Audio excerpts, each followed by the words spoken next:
Popular front of இந்தியாவை தடை செய்ய வேண்டும் என்று சொன்னால் ஏன் தமிழக அரசாங்கம் செய்ய மாட்டேங்குது? தமிழ்நாடு கும்மிடி பூண்டி தாங்கினா திமுக இல்லைன்னு சொல்ற நம்ம அண்ணாமலை அது கரெக்டா போயிடுவார். என் மண் என் மக்கள் யாத்திரை அண்ணாமலை தொடர்வார். அப்போ திமுகவிற்கு நட்டு போல்ட்டு அவுந்து விடும். தெலுங்கானாவிற்கும் தமிழகத்திற்கும் மீண்டும் மீண்டும் வருகிறார். 57 முறை வந்திருக்கிறார் பிரதமர் ஆன பிறகு. இந்த 8 வாட்டி வந்தது எங்க திமுக அலறாங்க. அப்படி திமுகவுக்கு ஆடு கட்டடம் அண்ணா அறிவாலயம். அவங்க காங்கிரஸ் அவங்க தோத்து போயிட்டு இருக்கு. ஏன்னா சிவகுமார் தான் அடுத்த முதலமைச்சராக சித்தராமையாக்கேன்னு தெரியல. சிபிஎம் என்பது கேள்விக்குறியாகிவிட்டது தமிழகத்தில். ஸோ இதெல்லாம் பொதுமக்கள் பார்த்து கொண்டு தானே இருக்கிறார்கள். திமுக தமிழ்நாட்டில் இந்தி கூட்டணிங்கிறாங்களே, இந்தியாவை காப்போம், நாடும் நமதே 40 நமதேன்னு சொல்றாங்களே. ஐயா திமுக ஊழியர்களே, ஸ்பெஷல் அப்டேட் என்பது ராஜ்யசபாவில் அரசாங்கத்தினுடைய தலைவராக leader of house in Rajya Sabha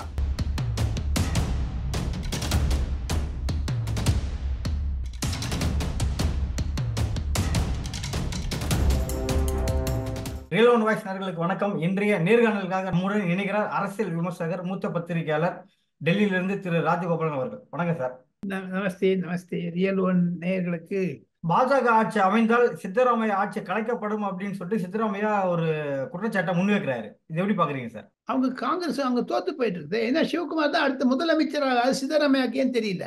சித்தராமையாக்கு தெரிய வேண்டியது டி.கே. சிவகுமார் அது அடுத்த முதலமைச்சர் கர்நாடகாவிற்கு. காரணம் சித்தராமையாவும் தேவகவுடாவும் மிக நெருங்கிய நண்பர்கள். மல்லிகார்ஜுன் கர்கேக்கு சித்தராமையாவை பிடிக்காது. அந்த காங்கிரஸ் கட்சியில் இருக்கக்கூடிய பாலிட்டிக்ஸை பேச சொல்லுங்களேன் சார். எங்க ஹரி அவ்வளவு தூரம் பேசுறீங்களே. திமுக தமிழ்நாட்டில் இந்தி கூட்டணிங்கிறாங்களே, இந்தியாவை காப்போம், நாடும் நமதே 40 நமதேலாம் சொல்றாங்களே. ஐயா திமுக ஊழியர்களே, திமுக தலைவர்களே, மாண்புமிகு முதலமைச்சர் அவர்களே, ஃபர்ஸ்ட் ஆஃப் ஆல் இந்தி கூட்டணியில் இருக்கக்கூடிய கட்சிகள் சிதறாமல் இருப்பதற்கு தாங்கள் கவனம் செலுத்த வேண்டும்.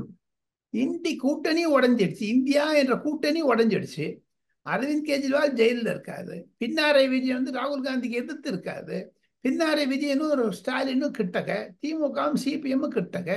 எங்க ஒரு கோயம்புத்தூர் அண்ணன் போயிருந்தீங்கன்னா கேரளாவில் 2 பேர் குடிப்பிடி சண்டை போட்டுருக்காங்க. இங்க 2 பேர் கட்டி தழுவுறாங்க.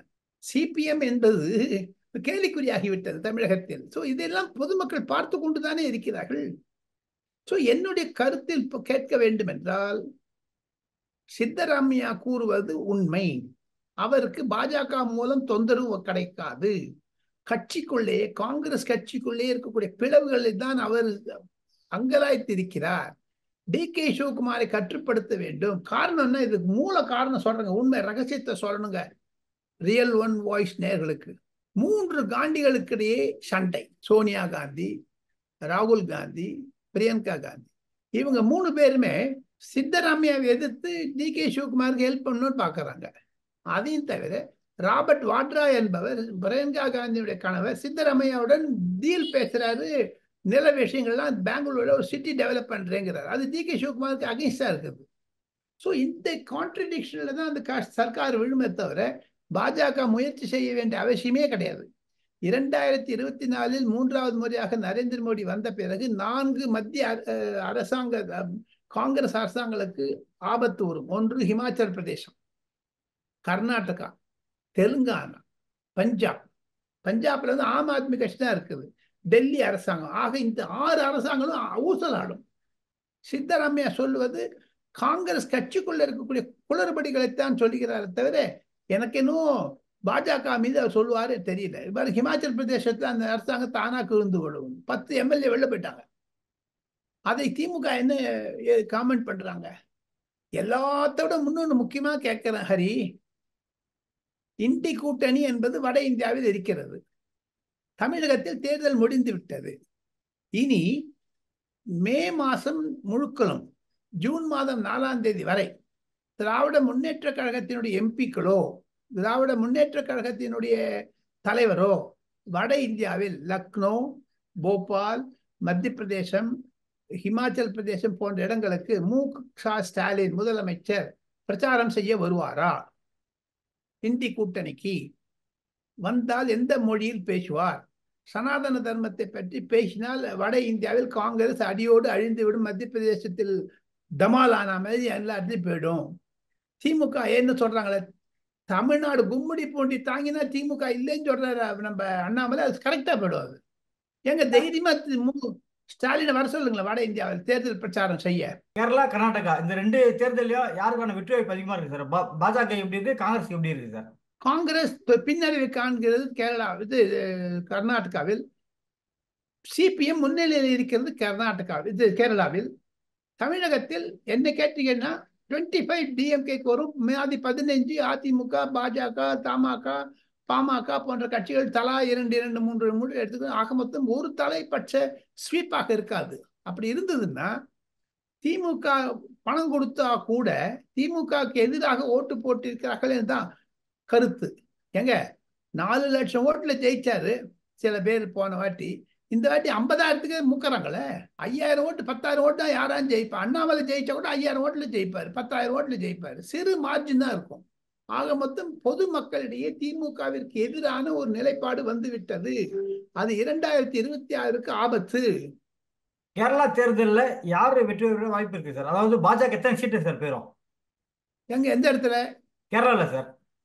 கேரளால 2 சீட் அடிச்சிடும். திருவனந்தபுரமும் அந்த இன்னொரு சீட்டு 3.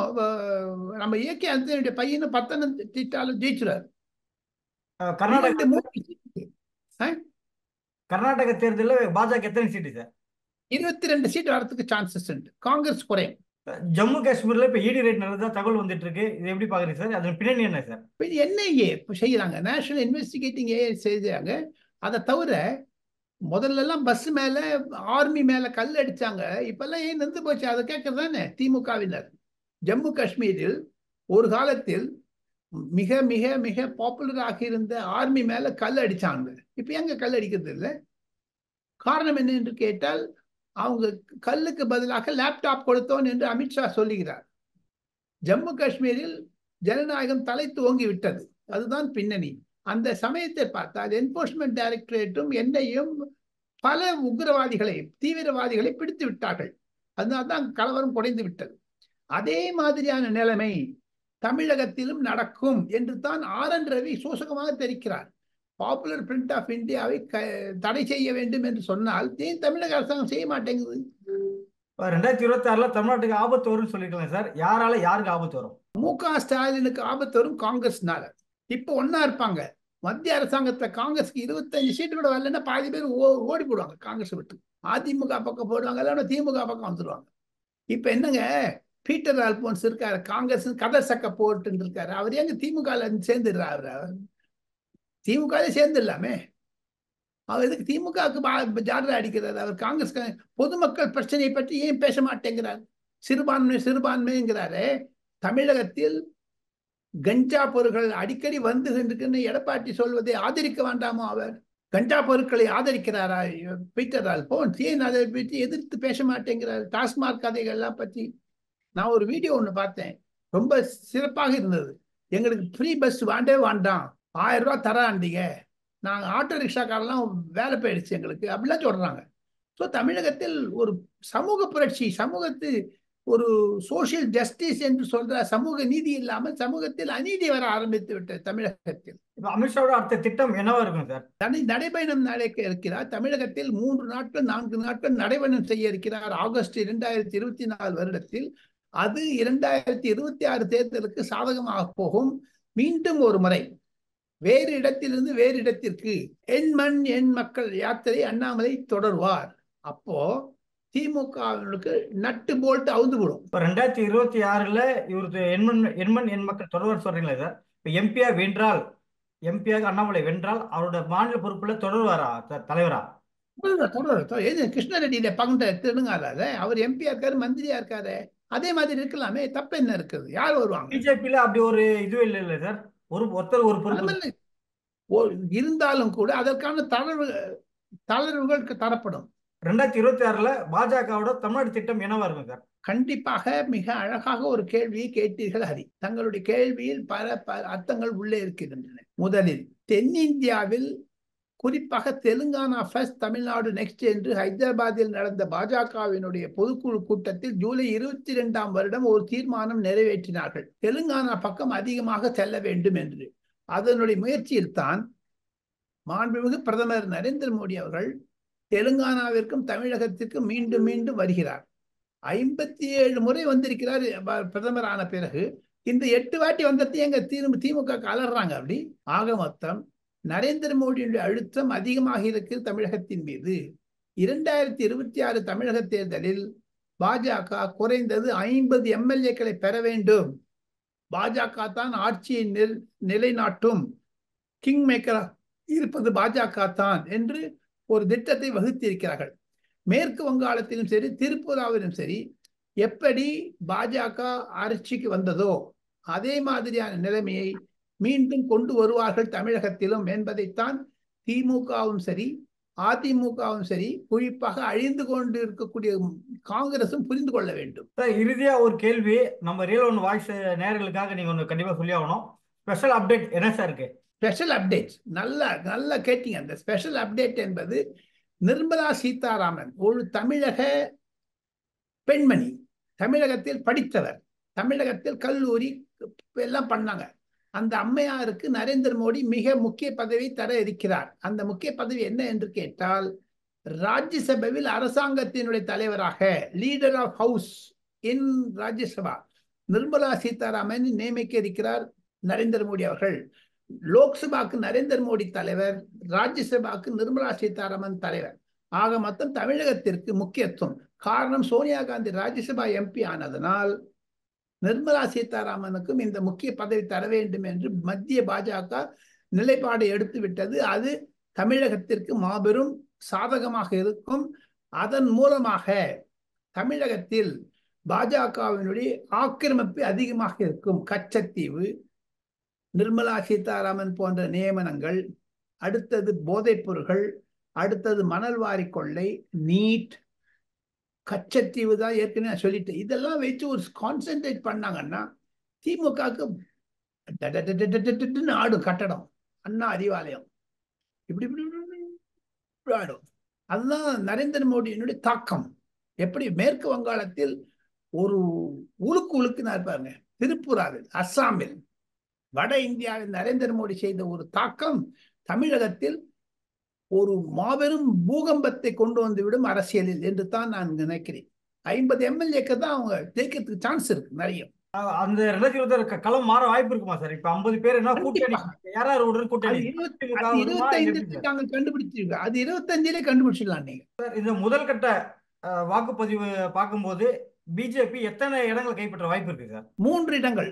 பிஜேபி கூட்டணி 6 இடங்கள். நயினார் நாகேந்திரன், தென் சென்னை, கோயம்புத்தூர், அதாவது திருநெல்வேலி, தென் சென்னை, கோயம்புத்தூர் பாஜகவிற்கு.